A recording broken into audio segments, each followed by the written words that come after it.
Hi, Namaste. My name is Henry Jolicoeur, and today I come to you as a hypnotherapist that has worked with thousands of clients, and my special field of interest and study at this time is brainwashing and mind control by cults. And I also come to you today as a devotee of Bhagavan Sri Ramana Maharshi, who has been called by Hindu scholar the greatest yogi of the 20th century. Over the last year, I have made more than 30 videos about the life and teaching of Bhagavan Sri Ramana Maharshi at the Sri Ramana Ashram in India. And you can view those videos on this channel. Now this is part 2, the final part on my commentary on the excellent interview of Jeffrey Mishlove and Julie Anderson, and also my belief that the present Adidam organization is a cult. I really like Julie Anderson as a person, especially her laughter like this one. That's funny. It's like, Donald Trump coming down the escalator with his fashion model wife. That is really funny.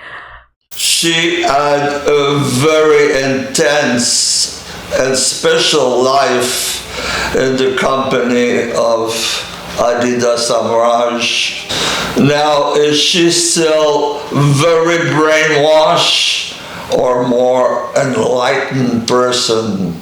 As I was listening of her describing the various samadhis that she did experience, this samadhi and this other samadhi, in her sadhana with Adidam, she forgot to say conditional samadhi. Some little, for a few hours, a day or so, experience of a conditional samadhi. But this woman, when she left the island of Naitumba, went deep down into the depth of depression that she had to take pills. So she did not experience what is called the Sahaj Samadhi, full realization of the self. After being 16 years with Adidam and working 16 more years in his organization, it is my deep belief that she has not experienced self-realization completely.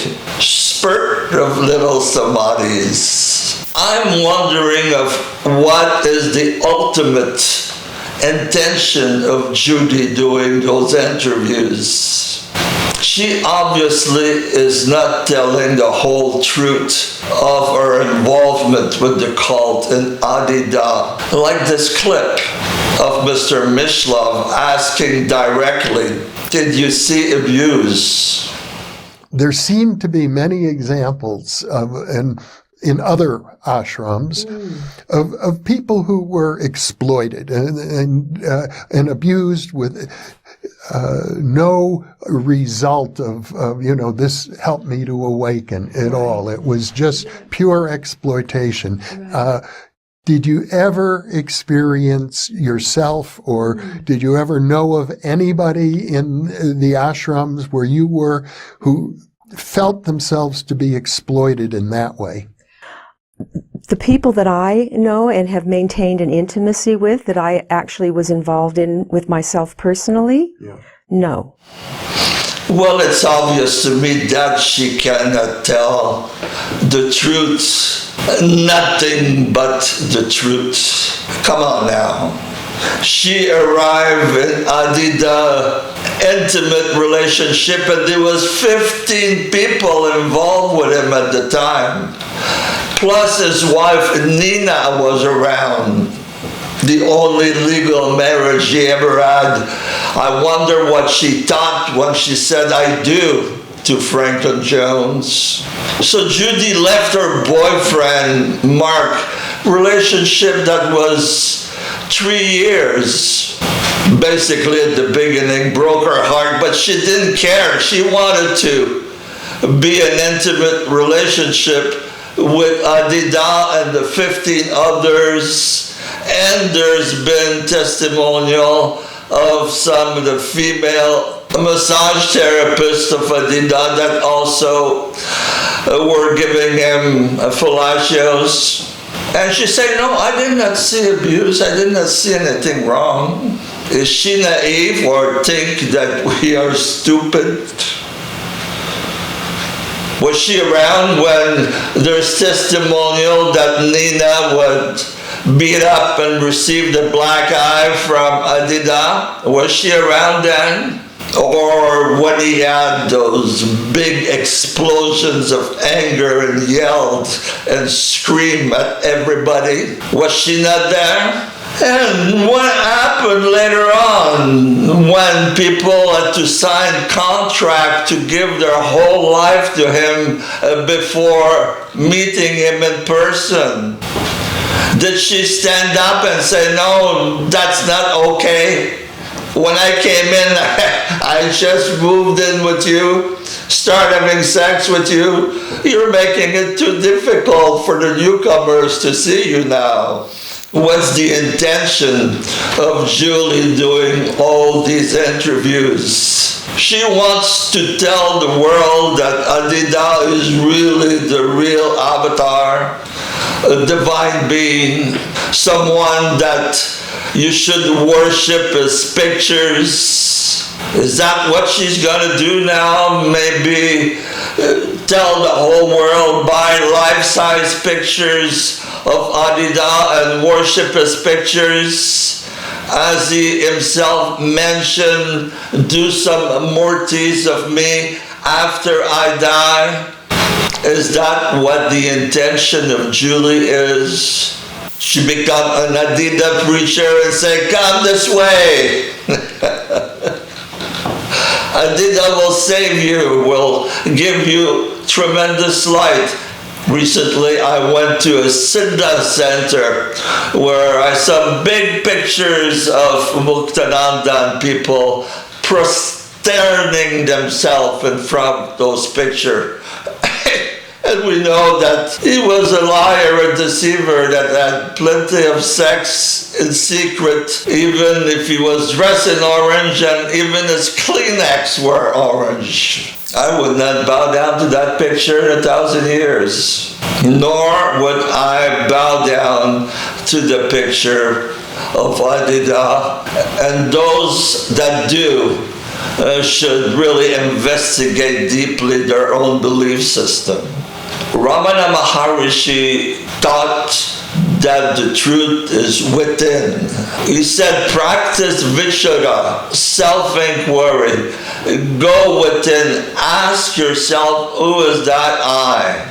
It's a personal inner process. Ramana Maharshi never took a disciple. Ever did he give diksha. He did not say, worship me, adore me, make murti of me. Never. He always said, go within your own heart, your own self. I think I would like to finish this video with some humor. I listened to this part of the interview of Jeffrey Mishlove, and I thought it was really interesting and funny that Julie said they came and stole our diary and destroyed our artwork. Just listen. So, but I was aware that there was something that did occur, because at a certain point I remember being told that it would be a good idea to make sure that all of our whatever kinds of things that we had that were writings or diaries of our own personal process, that it would be good to actually burn them. Oh. And when I heard about that, I thought, what the hell? And why would we want to do that? This is precious. This is all incredibly precious. That instruction didn't come from Adidam, I found out.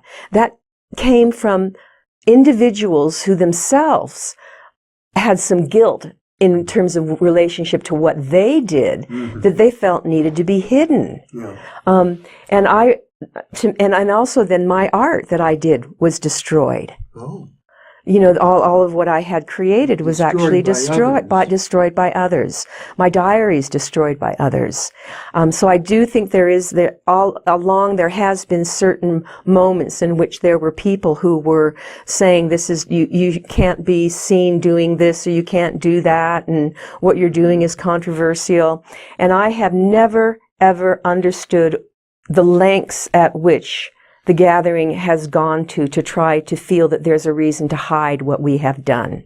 And I'm here, and I'm not hiding stuff here. I'm just saying it plainly as it happened, and people can take it or leave it or make use of it or not. Julie is extremely naive if she thinks that someone came and destroyed her stuff without the permission of Adidam. He had the last word on everything. He controlled everything, including those that were in charge of his ashram. But what a loss! She said those diaries were precious. I wonder what was in those diaries. The famous Playboy, beautiful body woman that had Tantric Sex with Adidam. I really wonder what was all about. I think hundreds, thousands, millions of men would like to know, what was the technique? Did you do a lot of breathing? Was it the trusting? Was it the penetration? You have to give details. How do you achieve that tantric union and those orgasms that can last for hours? Were you breathing in unison for hours on end? Nobody has revealed what happened at the tantric union of a beautiful woman like Julie Anderson and Adidam. Maybe she should write a book now before she gets too old and cannot remember. Write a good book. The Joy of Sex with Tantric Master Adidam. Hey, if you want to write it, I'll reserve a copy. If what she says is truth, well, she was deeply in a cult, not only with Adidam on top, but all the fanatics, some of who I have met, who served them like Adidam was God, the ultimate authority. They would have done anything for him. Some of those guys were dangerous and are dangerous.